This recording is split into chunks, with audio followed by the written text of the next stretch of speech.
Oi pessoal, boa tarde. Hoje a gente vai falar sobre o processo de socialização. O que é socialização? Por que esse conceito é tão importante para a sociologia? Basicamente, gente, socialização é o processo de interiorização ou aprendizagem dos padrões e comportamentos sociais do nosso grupo social. Basicamente, é através do processo de socialização que o indivíduo é integrado à vida social.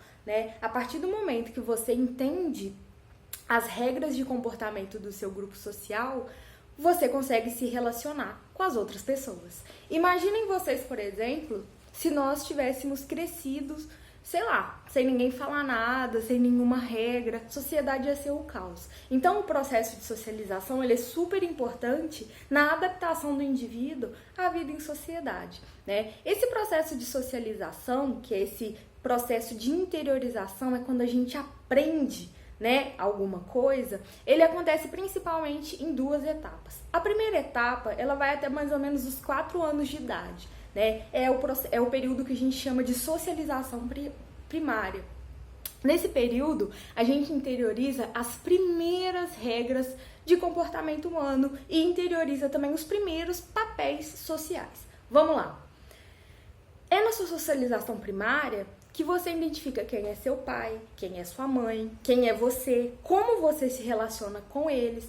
Você percebe que ali tem uma relação de poder, que tem uma galera que manda, que impõe, Às vezes pode bater se você não se comportar como esperado. É na socialização primária que você aprende a linguagem, que você aprende seu idioma, Então, esse período da socialização primária, ele é essencial.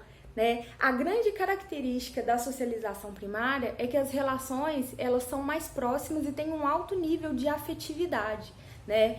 Por que alto nível de afetividade? Porque até seus 4 anos, quem são as pessoas que basicamente te ensinam as principais regras de comportamento? É seu pai, é sua mãe, é sua tia, é sua avó, tá certo? Então, essa é a socialização primária. E quem são os principais agentes de socialização? O que são agentes de socialização? São aqueles indivíduos que são responsáveis pela implementação efetiva da socialização em você. E aí você vai ter a sua avó, você vai ter a sua mãe, você vai ter seu pai, às vezes você vai ter seu irmão mais velho. Então, os agentes de socialização são aquelas pessoas que de fato te socializam, tá certo? E aí a gente tem a socialização secundária, que é a segunda etapa desse processo. A socialização secundária, gente, ela começa a partir ali dos 5 anos de idade e ela vai durar a sua vida toda e vai variar de acordo com as experiências que você vai vivenciar ao longo da sua vida, tá certo? Então, na medida que você cresce, você entra em contato com outras pessoas, outras situações. Você vai para a escola, você começa a trabalhar, você vai para uma igreja, você abre seu negócio, você conhece outras pessoas. Então, de acordo com o contato com esses diferentes grupos sociais, você vai acabar internalizando comportamentos diferentes. Por quê? Uma coisa é você se relacionar com sua mãe, outra coisa é você se relacionar com seu chefe, outra coisa é você se relacionar com seu amigo. Então, é através da socialização que a gente aprende esses comportamentos, tá certo? A socialização secundária. As relações elas são mais diversificadas, o nível de afetividade diminui, e ela vai durar a vida toda. Outro ponto importante, a socialização, ela molda o indivíduo de acordo com a sua cultura, Se eu pegasse você e te criasse, sei lá, numa comunidade indígena ou no Japão, você desenvolveria comportamentos, hábitos, valores, maneiras de agir totalmente diferente do seu comportamento aqui, de indivíduo criado no Brasil, tá certo? Então, esse processo ele é muito importante porque ele vai ser utilizado na teoria do Émile Durkheim, que é o grande pai da sociologia, para explicar como que o indivíduo ele se integra na vida social. Beleza, gente? Você aprende os primeiros comportamentos sociais através do processo de socialização. Mas fala pra mim, de onde que esses comportamentos são tirados? Basicamente das instituições sociais. As instituições sociais são instrumentos reguladores e coercitivos do comportamento humano, Então, vamos primeiro pensar em exemplos de instituições sociais para a gente entender a função dela nas nossas vidas. Por exemplo, a família, né? Todas as famílias, elas têm regras, né? E essas regras, elas não variam tanto assim, né? Geralmente você tem o pai e a mãe, né, que desempenham um papel social. Relembrando, o papel social é o comportamento esperado do indivíduo que ocupa determinada posição social, né? Então, a família, os indivíduos ali exercem determinados papéis sociais, né? Esses papéis sociais é pai e mãe, meio que manda, cria os filhos, são responsáveis, né, pela manutenção da vida, e os filhos, teoricamente, devem uma obediência aos pais. Esse tipo de dinâmica das relações sociais, eles mudam muito pouco, né? A gente, de fato, tem uma mudança nos tipos de família. Antes, era muito normal você ter famílias que são só pai, mãe e filhos.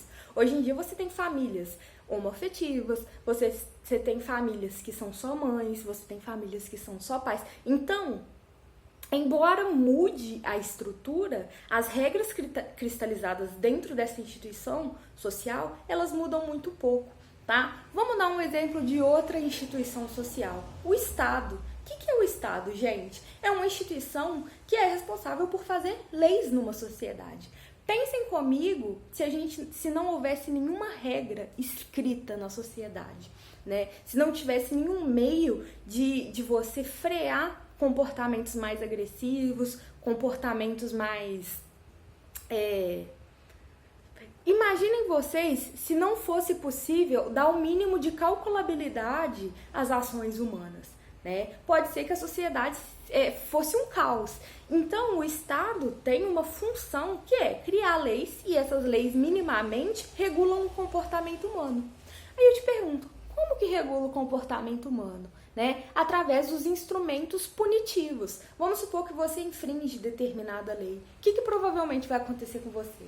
Você vai preso, você vai ser processado, você vai tomar uma multa, né? Então, outra característica das instituições sociais são os instrumentos coercitivos do comportamento. As instituições sociais, elas têm instrumentos para mais ou menos obrigar o indivíduo a agir como aquilo que é esperado na vida social. Beleza? Ótimo. E aí a gente entra na teoria do Émile Durkheim. Primeiro, gente, quem que é Émile Durkheim? Émile Durkheim é um francês que é considerado o pai da sociologia. Embora ele não tenha sido o primeiro a desenvolver o termo sociologia, né, que foi utilizado primeiramente pelo Augusto Comte, que é um positivista, e eu vou falar dele em outras aulas, o Durkheim, ele é considerado o pai da sociologia porque ele foi o primeiro a sistematizar a sociologia enquanto ciência. Ou seja, ele foi o primeiro a definir um método, né, para se estudar a sociedade. O que é um método, pessoal? É o caminho que um pesquisador, que um cientista faz para chegar à explicação que ele busca. Então, o Durkheim, ele foi o primeiro a desenvolver um método para o estudo da sociologia, e ele também foi o primeiro a definir o objeto de estudo da sociologia, né? Essa ciência nova, o que ela vai estudar? É importante entender que eu falo assim, vai estudar a sociedade. Isso é muito amplo, né? O Durkheim falou, se você quer estudar cientificamente, você tem que definir melhor seu objeto, porque a sociedade é muito abrangente. E ele vai falar, a sociologia é uma ciência que estuda os fatos sociais. E eu vou falar o que são fatos sociais. Mas antes, é importante a gente chegar no método Durkheim, né? O Durkheim, ele é considerado um pensador funcionalista. O que isso significa?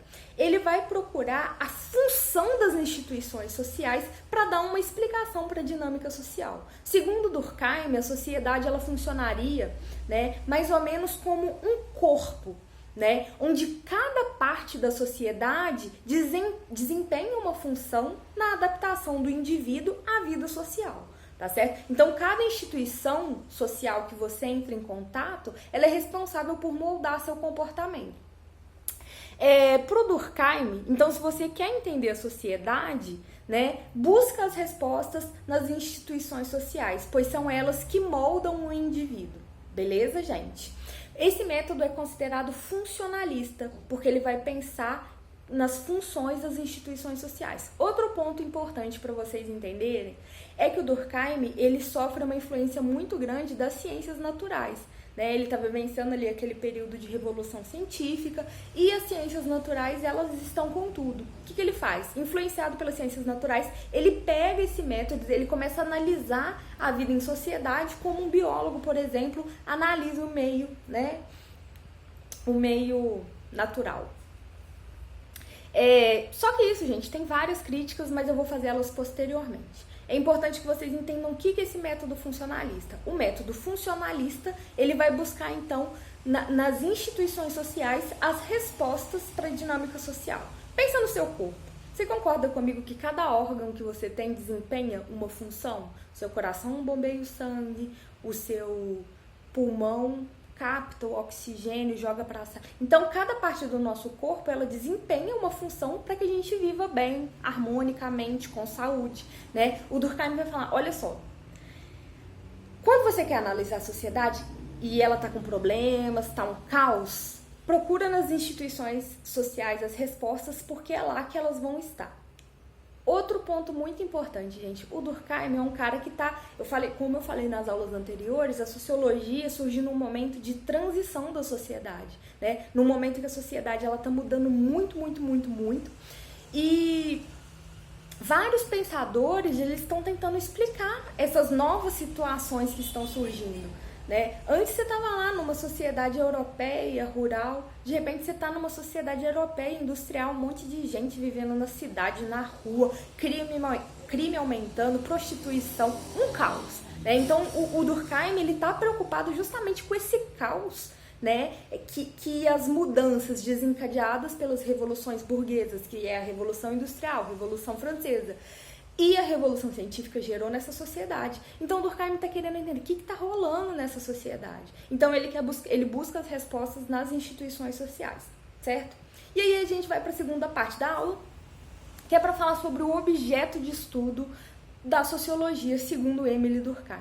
Para o Durkheim, a sociologia é uma ciência dos fatos sociais. O que são fatos sociais, gente? São formas, são padrões coletivos de pensar, agir e sentir, né, que são compartilhados por todos os membros de uma sociedade, e essas formas de pensar e agir e sentir, elas vão exercer coerção social sobre o indivíduo, né? O que é coerção social?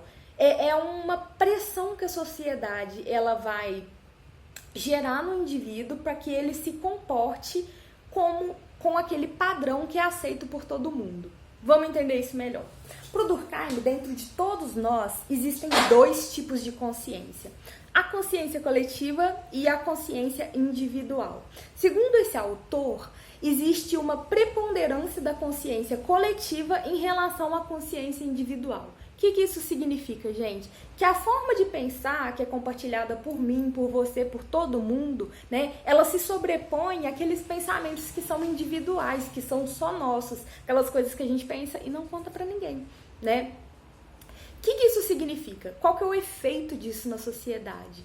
Que vai, pro Durkheim, o indivíduo ele é moldado pela sociedade, justamente porque essa consciência coletiva, ela se sobrepõe à consciência individual, né? Por isso que a gente fala que na teoria do Durkheim há uma primazia, né, uma preponderância da sociedade sobre o indivíduo, tá? Ao contrário do que, por exemplo, a gente vai ver lá na frente no Max Weber, onde ele vai entender que, na verdade, quem é responsável pela sociedade é o indivíduo e não a sociedade, tá certo, gente? Então, isso é uma diferença bastante importante que vocês têm que entender.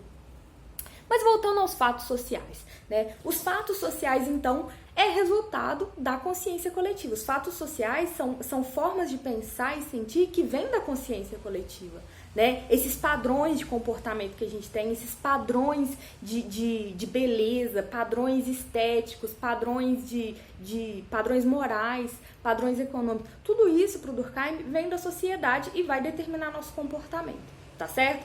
Fatos sociais, então, relembrando a definição, vocês têm que guardar, são formas padronizadas de pensar, sentir e agir que são coletivas e exercem coerção social sobre o indivíduo, beleza? Vamos dar um exemplo ótimo para a gente pensar sobre fatos sociais. A moda, né? A moda é um grande exemplo, gente, de fato social. Por exemplo, eu adoro a moda da Grécia Antiga. Nossa, adoro. Onde que eu vou arrumar essas roupas? Imaginem, por exemplo, se eu sair na rua vestida como a galera se vestia lá na Grécia Antiga, né? O que vai acontecer? Provavelmente eu vou sofrer os olhares, eu vou ouvir a galera comentando, dependendo do lugar que eu entrar, né? Eu posso ser retirada. Então, a moda é um exemplo de fato social, né? É uma forma coletiva de pensar, de agir, né? Que meio que se impõe pra gente. Aí você vai vir pra mim e fala, ai, professora, eu não tô nem aí pra moda. Tá, você pode até não estar tão nem aí pra moda. Mas, por exemplo, sem roupa você não sai na rua, né? Isso aí é um exemplo, gente. A nossa forma de vestir é um exemplo de fato social. Vamos dar um outro exemplo mais básico. Nosso padrão de alimentação, né? Vocês concordam comigo que nossa forma de comer, vamos supor que eu vou num restaurante e de repente eu começo a comer com a mão. Eu ignoro o garfo e colher e começo a comer com a mão, loucamente. O que vai acontecer, né? Eu vou sofrer a coerção social, eu vou sofrer uma pressão do meio social para aquele comportamento que está fora de um padrão que é compartilhado por todo mundo. Todo mundo sabe que quando a gente vai no restaurante, mesmo que a gente não coma de garfo e faca, de garfo ou colher, a gente vai comer, tá certo? Então isso aí é um exemplo de fatos sociais. São essas formas padronizadas de agir. Outro exemplo. Se eu falo assim com alguém, alguém da minha família morreu, e a pessoa dando a rir, fala, o que vai acontecer? É o esperado? É o padrão de comportamento esperado? Não é, né? Tá aí o exemplo de um fato social. É algo que vem de fora, que vem da sociedade, né? Provavelmente se alguém fala que uma pessoa da família morreu, você vai falar, nossa, meus sentimentos, meus pêsames, né? Que é o padrão de ação esperado, né? O comportamento que foi ensinado ali durante a nossa socialização. Ou um outro exemplo de fato social. Nosso idioma. Vamos supor que eu queira falar um idioma que é só meu, que eu criei, né? Eu vou conseguir me comunicar com alguém? Não vou conseguir me comunicar com ninguém, né? Porque a linguagem é algo que se impõe pra gente, é algo exterior. E aí a gente chega num segundo ponto super importante dos fatos sociais, que são as 3 características, né? O Durkheim fala, olha, muitas vezes, muitas coisas vão parecer fatos sociais e elas não são. Para ser fatos sociais, elas têm que atender 3 critérios básicos. Eles têm que ser exterior, ou seja, tem que vir da sociedade, né? Não é algo que você cria. Por exemplo, essa questão de vestir roupa ou de falar português, vocês escolheram? Vocês decidiram? Não, né? Veio de fora, a gente foi ensinado, interiorizou isso e tá reproduzindo isso aí, tá tudo bem. Então, a primeira característica é exterioridade. A segunda característica é generalidade. O que isso significa? Isso é geral na sociedade, é comum a todos os membros do grupo, né? A questão de falar português. Isso não é só eu que sofri, né, com a influência do português na minha vida, é você, todo mundo que mora no Brasil. Então, pessoal, essa é a segunda característica dos fatos sociais para o Émile Durkheim. A terceira característica, que para mim é a mais importante, que vai explicar enormemente a teoria do Émile Durkheim, que é a coercitividade. Coercitividade, basicamente, é a capacidade da sociedade de gerar penalizações, sanções àqueles comportamentos que são desviantes, né? Por exemplo, eu vou na festa, vocês vão formar daqui a pouco, né? Daqui 2 anos. E aí a gente vai lá, eu vou lá, apareço na festa de formatura de vocês com uma calça toda rasgada, toda suja de graxa, toda descabelada, né? Primeiro, que talvez eu nem consiga entrar na festa, porque existe uma regra que é comum a todos os membros, que é o quê? A roupa de gala, uma roupa social, tá certo? Tô dando um exemplo da moda, gente, mas a gente pode pensar o fato social nas leis, a gente pode pensar o fato social em um monte de coisa.